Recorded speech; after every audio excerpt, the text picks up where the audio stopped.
اسمحوا لي ان انا اقول لكل المصريين من فضلكم ارجو ان انتوا تنتبهوا لكل كلمه هقولها لكم دلوقتي. شوفوا،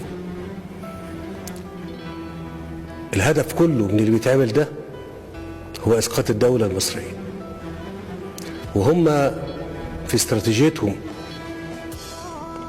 اللي هم شغالين بيها عارفين كويس قوي ان تماسك الدولة، تماسك المصريين لابد من كسره.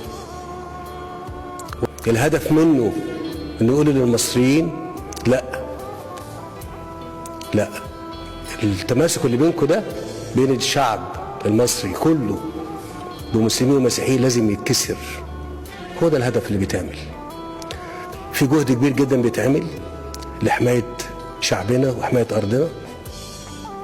احنا بنحافظ على شعبنا وبنحافظ على الأمن القومي المصري، واللي هيقرب من أمننا احنا هنتصدى ليه كما ينبغي.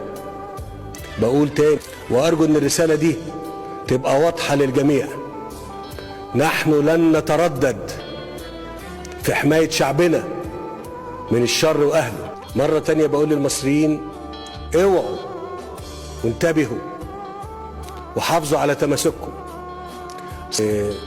الاستراتيجية اللي هم حاطينها بيقولوا ان مصر اذا سقطت سادت الفوضى في العالم كله، وعشان كده مرة تانية بقول ان كل الجهود بتبذل لضرب الاقتصاد المصري، لضرب السلام الاجتماعي في مصر. أعنا الله سبحانه وتعالى على اللي احنا فيه، ووفقنا وحمانا. شكرا جزيلا، والسلام عليكم ورحمة الله وبركاته.